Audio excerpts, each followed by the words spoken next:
If you're interested in the story behind the business headlines, check out Big Technology Podcast, my weekly show that features in-depth interviews with CEOs, researchers, and reformers in business and technology. Hi, I'm Alex Kantrowitz. I'm a longtime journalist, CNBC contributor, and the host of the show. I empty my Rolodex every Wednesday to bring you awesome episodes, so go check out Big Technology Podcast. It's available on all podcast apps. We'd love to have you as a listener. From LinkedIn News, I'm Jessie Hempel, host of the Hello Monday podcast. Start your week with the Hello Monday podcast. We'll navigate career pivots. We'll learn where happiness fits in. Listen to Hello Monday with me, Jessie Hempel, on the LinkedIn Podcast Network or wherever you get your podcasts. Hello, my friend, and welcome to another episode of Negotiate Anything. Thanks for spending time with us today. It's listeners like you in 181 different countries that have made Negotiate Anything the most popular negotiation and conflict resolution podcast in the world. I'm your host, Kwame Christian. I'm a business lawyer, mediator, professor, and the director of the American Negotiation Institute. Before we get started, I have two quick questions for you. Is negotiation a critical part of what you do? Do you need to resolve conflict and persuade at work? If you answered yes to both of those questions, visit our website to learn more about our negotiation workshops. We've traveled the country working with professionals just like you, and we'd love to have the opportunity to work with you too. Check out the link in the description to learn more. Keld, thanks for joining us today. Thank you for inviting me. Oh, it's my pleasure. So how about we start off by telling the listeners a little bit about yourself and what you do?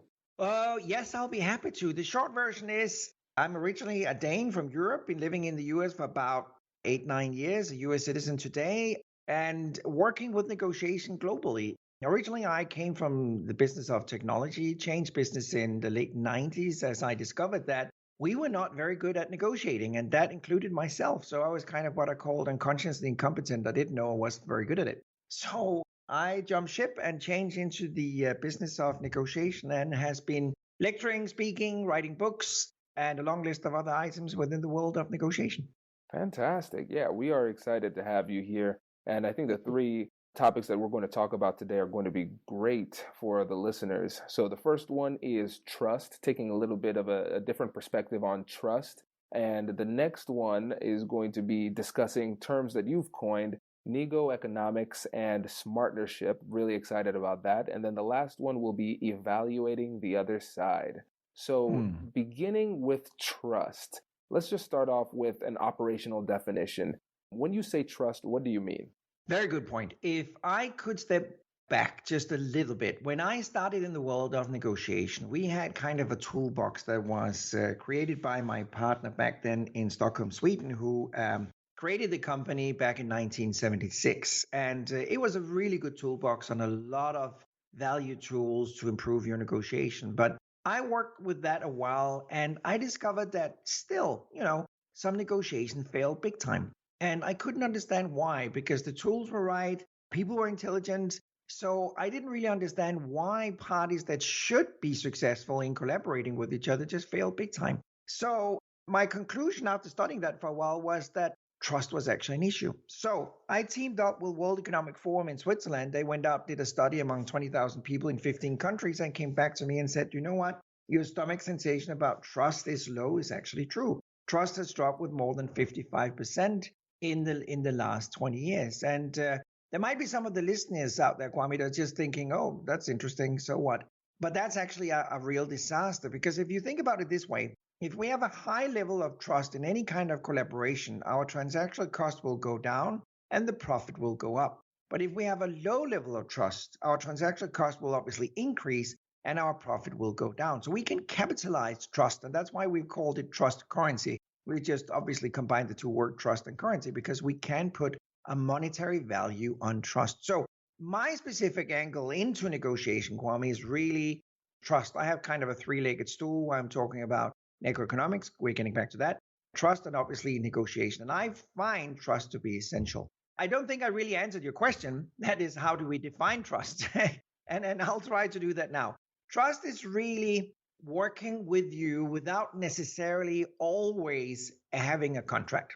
It's really down to It's really down to making sure that you are going to fulfill what you promised me, and I'm going to fulfill what I promised you. And not everything in business have to be a contract. I'm working with attorneys around the world as well, and sometimes I am provoking them like crazy because I'm saying a written agreement is not worth the paper it's written on. And I think that could provoke you as well, Kwame, because there's a tendency that professional like you would say that contract is essential and we need it. And I'm obviously not saying we shouldn't do contracts. I believe in contracts mostly because humans' memory is really bad and we forget what we agreed. So it's nice to take it out of the drawer if we actually mess up. But what I'm saying is a successful negotiation is never based on a good contract. The negotiation is one thing, and then I think we should actually have a contract. But I've seen too many cases throughout my career where the strong party have forced the counterpart that may be in a weaker position into a bad contract for them. And, the way they always react when they get back home, they never react by saying, okay, that was a bad contract we signed. Let's just do whatever we can to fulfill what we promised. They're obviously calling an expert, an attorney, and asking that attorney, how do we get out of this contract? So trust is really just being sure that the counterpart is going to do what they promised you and you're going to do what you promised your counterpart. So that was a very long answer to your question. I apologize that. Oh, no, it's okay.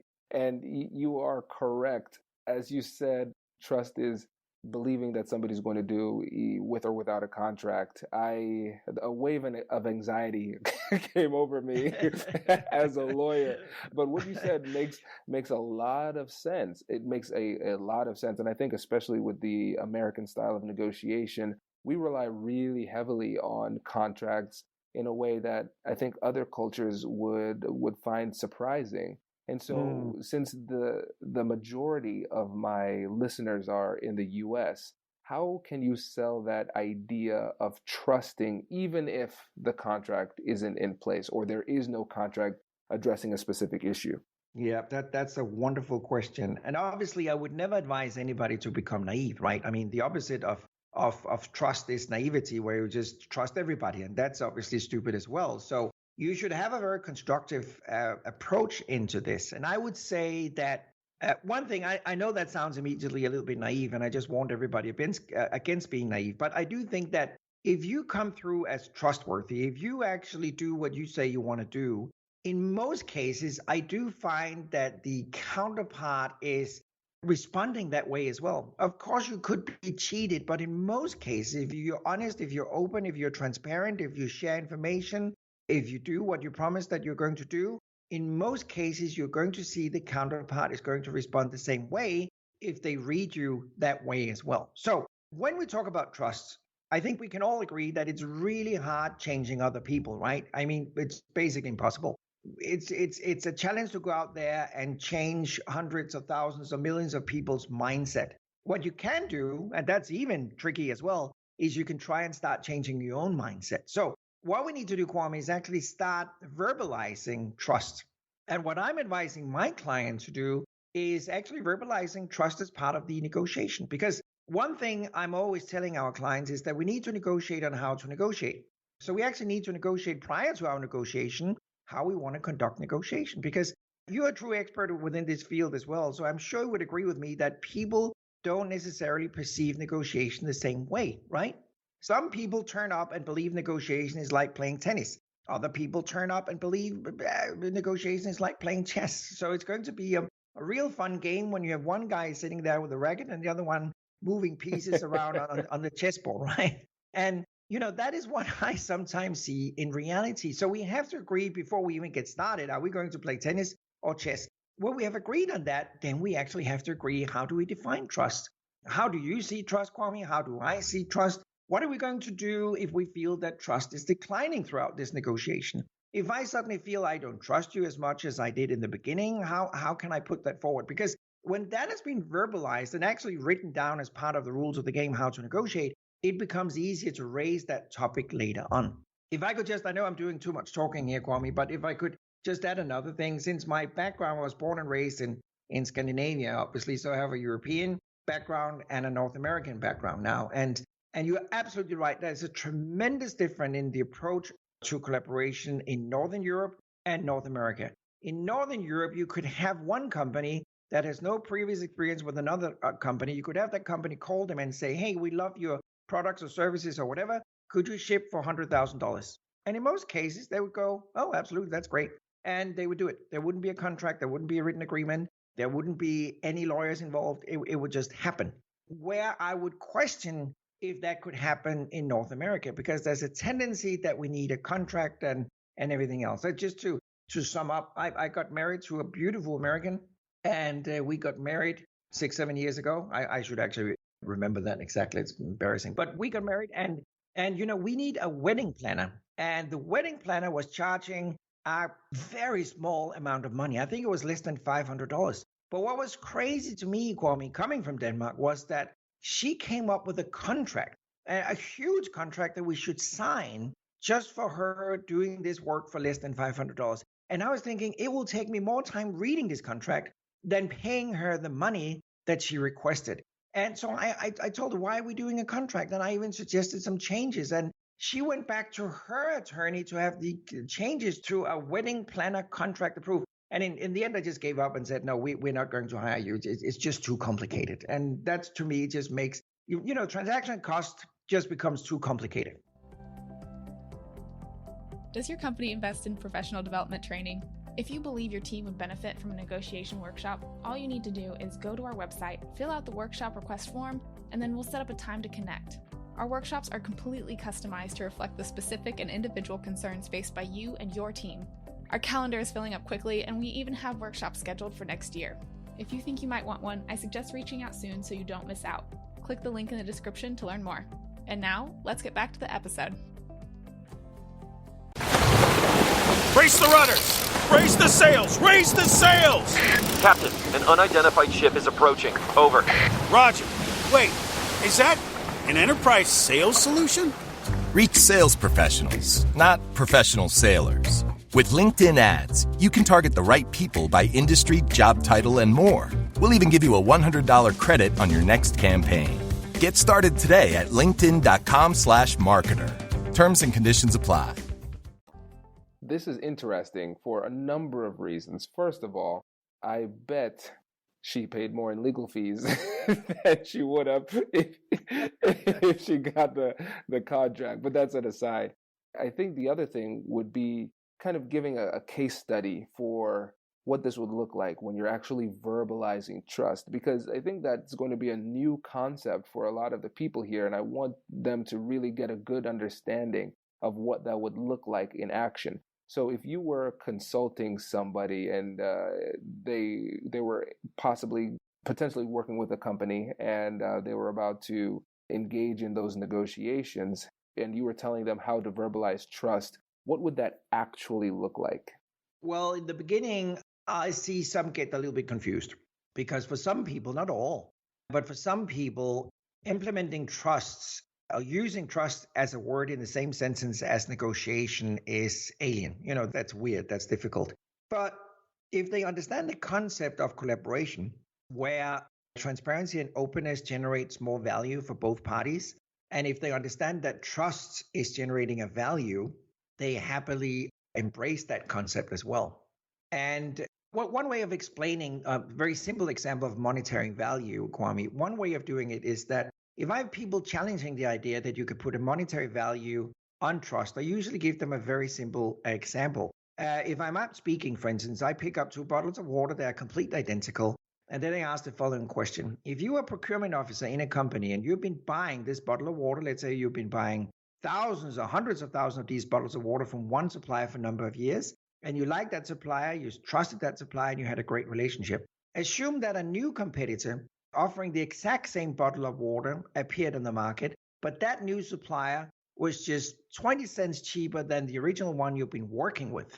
But it's the same bottle of water, it's the same everything. But the challenge is that the new supplier, you don't really like that person. You don't trust that person. You get that stomach sensation that something is wrong. You can't put your finger on it. Would you continue buying from the old one or the new one? In most cases, people are saying, well, I would, if that's the price difference, I would continue with the existing one. And then I just increase that price difference from the existing supplier to the new one. At one point, people switch. So, at one point, people say, no, now the price difference is too big. I will go with the new one, even though I don't trust that person, don't like that person, or have this weird stomach sensation. So that's how we, in a very simple example, can price trust. So what we've actually now studied, Kwame, identified that is if we're working with a more complicated product or service, people will accept up to 34% in price difference just based on trust and relationship. It's not technology, it's not delivery, it's not terms, it's not contract, it's not legal, it's not anything but just a relationship and trust towards that person. And the more complicated a product or service will be, the higher we accept the price difference just based on that. So that's one way I convince people that trust is something that we need to focus on. That's really interesting. So if there are in the beginning stages of a negotiation and they want to verbalize trust to the other side, what would that look like? We basically write down rules of the game. So we have rules of the game, which is a very simple piece of paper that just lists how we want to negotiate, how we want to conduct the agenda, who should open up first, what happens one part's open up about cost or benefits, how should the counterpart react, how we're going to share mutual value identified, and how we're going to address trust. So trust is just a topic like variables, what we're supposed to negotiate, visual aids, everything else. So it's just part of rules of the game. That's really interesting because it sounds as though we're essentially adding trust to one of the articulated issues at the negotiating table. Am I understanding that right? Yeah, you are. Absolutely. That's fascinating because I think it could lead to a lot of interesting information. And you might have thought that you had somebody's trust and they might articulate, well, we don't trust you in this area. And then that could be a potential opportunity within the negotiation to increase the value that they see in the deal because we could maybe potentially put in a trust mechanism to make them feel more secure in that particular issue. And they might not have otherwise shared it unless you made it abundantly clear during the preliminary stages of the negotiation. Yep, you're absolutely right. Yeah, I think that's a really interesting thing. It's funny. I bet we could spend the entire time talking about trust, but for the sake of time, let's transition onto the next point, which is Nego-Economics and Smartnership. And I guess for these two, since these are probably new words for the listeners, what do these two words mean? Yeah, let me start with Smartnership. I've heard for so many years that companies and individuals are saying we are in partnership with our counterpart. And if we are just talking very quickly about strategies, choice of strategies in negotiation, we have a zero-sum approach in a negotiation where I win at your expense or you win at my expense. I'm sure most of your listeners knows that approach, a typical zero-sum. Then we have partnership. And partnership, to me, is a funny expression because in lots of cases, I've actually experienced that organizations saying they're in partnership with a counterpart are really just in a long-term zero-sum. So they just translate long-term zero-sum into a partnership. And that's not a partnership. A partnership is something more mature and more advanced than a zero-sum. A real partnership is where the parties are working together. They're trying to utilize cost and benefit. They're not necessarily winning at the expense of the counterpart. But what I have experienced that might sometimes be an issue in partnership is that they may not have agreed rules of the game and they may not have included Nego-Economics and trust. So we delivered a third step called Smartnership. And the difference between especially zero-sum and Smartnership is that in Smartnership, we will focus on Nego-Economics that I'm going to explain in a second. We're going to focus on Nego-Economics that basically means that we will work together as a team to identify additional values.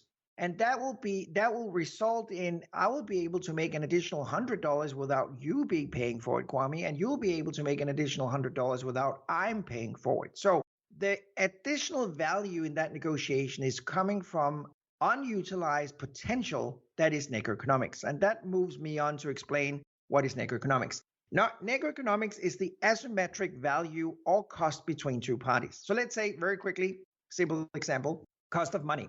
Everybody knows that money is a commodity, just like a computer, a projector, or a table, or whatever. It's something that can be bought and sold, and money have different values to different people. So let's say that I don't have any money whatsoever, Kwame. So my cost of money is very high. I may have an 8% cost of money. You have loads of money, so your cost of money is very low. Let's say it's only 2%. Now, if you and I went into a business relationship, we should utilize that difference between my 8% and your 2%, the difference obviously being 6%. The 6% is Nego-Economics, because if we utilize that correctly, we can mutually benefit from those 6%. So instead, if I was buying something from you, instead of me going down to the bank and get a loan that I would pay 8% interest rate on, I could borrow the money from you and perhaps pay 6% or 7% interest rate to you. By doing that, obviously, you would capitalize the difference between your cost of money up to what I'm getting, and I would be saving that difference between what my cost of money would really be and what I'm paying you. So Nego-Economics is not rocket science. It's the asymmetric difference in cost and values between two parties. And here comes the exciting thing. It's actually an awarded philosophy in negotiation. We've been awarded by the Organization of Public Procurement Officers in Europe. We've been awarded by the International Organization of Contract and Commercial Management for the simple reason that we've discovered that up to 42% of values in negotiation worldwide are not being utilized, simply because people don't exchange the cost and values. Because in a zero sum, you would never tell me what your cost of money might be, and I would never tell you what my cost of money might be. And when we talk about variables that could create Nego-Economics, then we have more than 280 variables. It could be transportation, it could be warehouse, it could be logistic, it could be warranty, it could be right of return, it could be you name it. There's a number of variables that could utilize that difference in Nego-Economics. That's really interesting. And for somebody who maybe this is their first time hearing this, what would you say is the first step that you should take if you're trying to create a smartnership and maximize those asymmetric values that you discussed earlier? Basically, what we talked about already, you need to establish rules of the game and trust. Smartnership and Nego-Economics will not work without trust. Smartnership and Nego-Economics will not work without rules of the game. So you have to have discussed and agreed on how we're going to negotiate. Because if you don't explain and visualize to the counterpart what it is you're trying to do, they will suspect something is wrong. So it will actually turn out to work the opposite way around, because you will be asking a lot more questions when you're working in Smartnership. I will start asking you questions like, Kwame, why is it you want delivery on this date?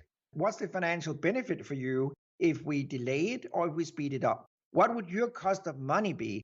What is your interest in? Why do you want it at this specific approach? Stuff like that. I will be very interested and concerned about your cost and your values. And I would obviously tell you that I'm happy to share that as well. So you will need to know my costs. You will need to know my benefit in each of these areas. And then as part of the rules of the game, we actually need to agree on how we're going to split the potential Nego-Economics. So let's say that we find a number of $100,000. How are we going to split that at the very end? Because remember, Nego-Economics is free money. It is something that is generated between us. So it's not something that is coming from you or coming from me. It's actually money we generate together by working together.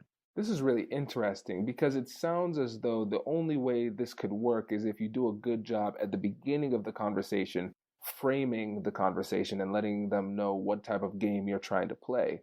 Because if you come into the negotiation asking these questions that the other person might feel is a little bit too invasive, they might infer malintent on you. They might say you're trying to get this information to leverage me, to squeeze me, that type of stuff. So they might clam up.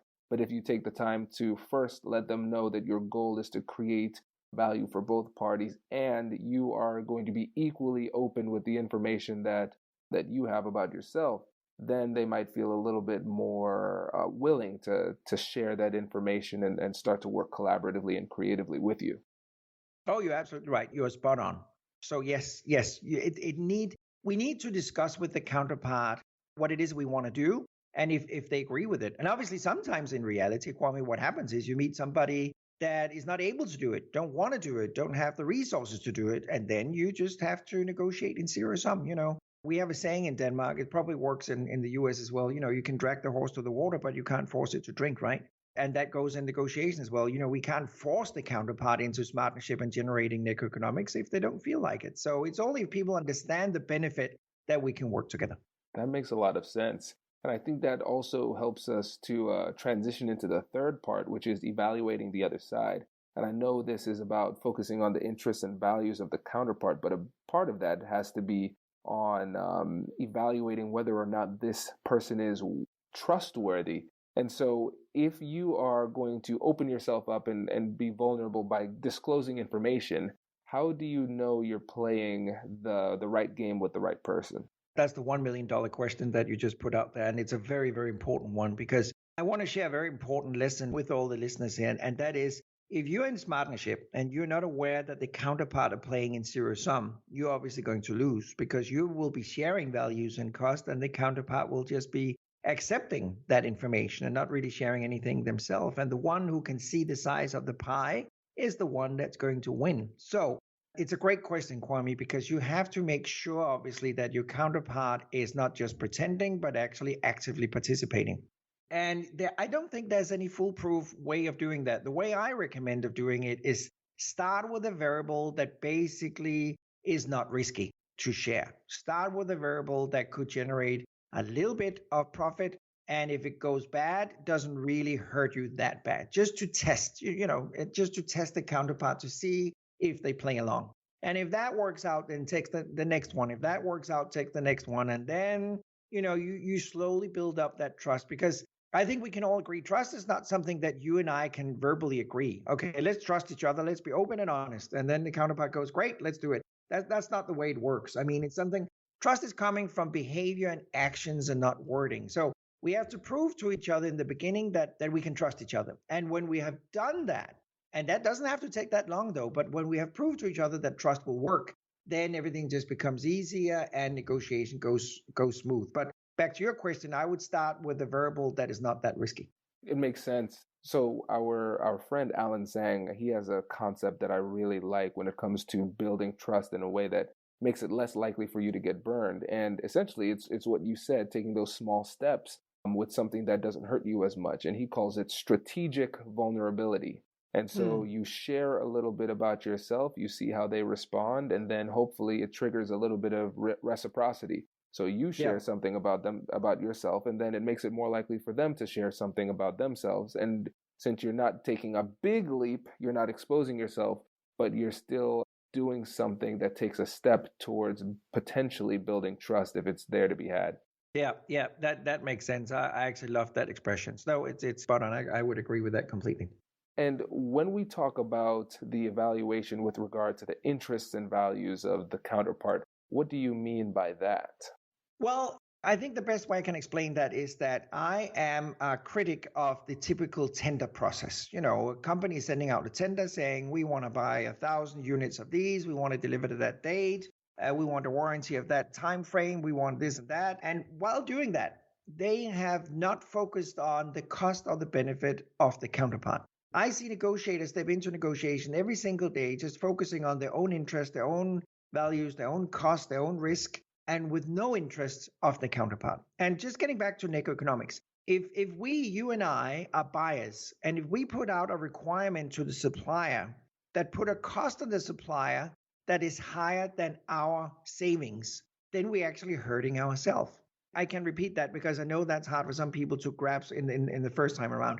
If we put out a requirement or request to the supplier that actually puts a higher cost on them than our savings, then we are messing up.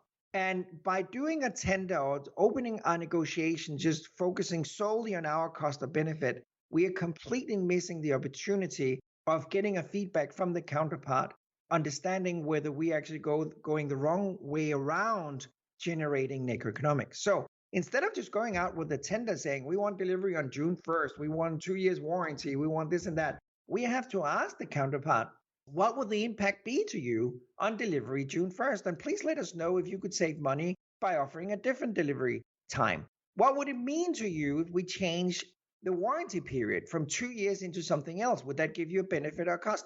And that's what I'm talking about, Kwame, when I'm saying that we don't focus on the counterpart. We're just thinking, I want to get this date and I want this warranty and I wanted that price. And I don't understand that one of my demands could actually hurt the counterpart way more than my benefit might be. And obviously he needs to make money. So if he's losing money on one variable, he have to gain it somewhere else. So, at the end, I might be the one paying for it anyway.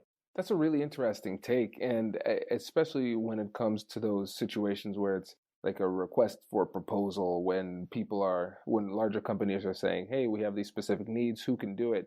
It triggers a mentality in the people who are making those bids to say, all right, well, whatever my situation is, I need to find a way to make that thing work. And there isn't really too much of a negotiation happening. It's more of an auction.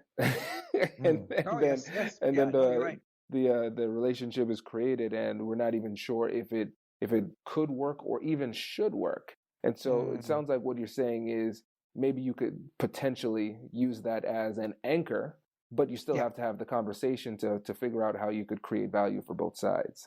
Exactly. Very well put. I completely agree with what you just said there. Yeah, exactly. And I would say, Kwame, and I know you're especially not one of those, but I know there's a lot of trainers out there, professional or less professional, that basically focusing on training their clients on becoming better at zero sum.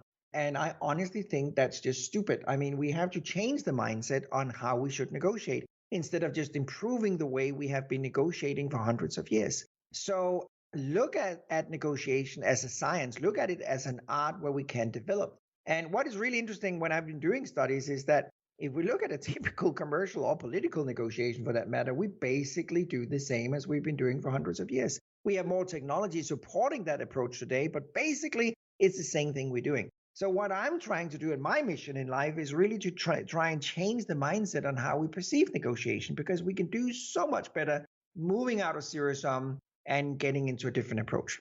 This is really interesting to me because I know, like you said, there are some people who are holding really firmly to the zero sum approach. If you, with your Nego-Economics and Smartnership approach, run into somebody who is zero sum, what is your approach in that situation? Basically the same. The first thing I'm trying to do is to try and generate the understanding that all of us can actually generate a better outcome, reduce cost, and improve profit by changing that approach. And I'm actually spending time prior to negotiation just explaining that. So I'm basically taking both my own client and the counterpart through a very brief workshop, just introducing the concept, what is the benefit, how do we need to do it, and then basically giving them a little bit of time to think about that. Because one of the challenges, it's not that easy as we're just talking about it right here, Corey, because if it was, everybody would be doing it tomorrow, obviously. Because one of the challenges we have is that when I'm saying that we need to know the counterpart's cost and benefit, and we need to know our own cost and benefit on all variables. Do you know what's kind of funny or scary is that some organizations don't actually know their cost of warehousing. They don't know their cost of changing the warranty period. They don't know their benefit or cost of changing transportation. They actually don't have a clue. But they're still going out there asking for better warranty or change of delivery terms or whatever, but they don't actually know what the impact might be at home, which is very confusing to me, because why would you ask for something if you don't know what the impact might be? You just want more or better, but you don't know how that would impact your bottom line. So back to your question, it's really down to explain to people how and why we want to change it, but also give them the ability to figure out what their cost and benefit might be. And that's not, as I just said, something you might have ready. That's something you might have to go home and prepare. And then you have to postpone negotiation until everybody's around the table is ready with those numbers. Makes sense. That makes a lot of sense.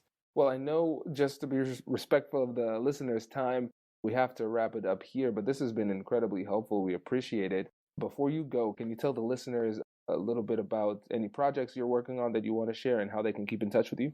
Well, I have published 24 books since 1998 on negotiation that is published throughout the world. Obviously, my philosophy is not confidential whatsoever because they're published in the book. The latest book that is out in North America is called Honest Negotiation and obviously available everywhere. And we do have an online training program as well called smartnershipnegotiation.com that people could check out. And then typically I'm doing a lot of speaking globally. And we are doing mostly in-house training courses for our clients. But otherwise, they can visit my website, keldjensen.com, and see what's going on. Fantastic. Keld, thank you so much for joining us today. We really appreciate it. Thank you for having me.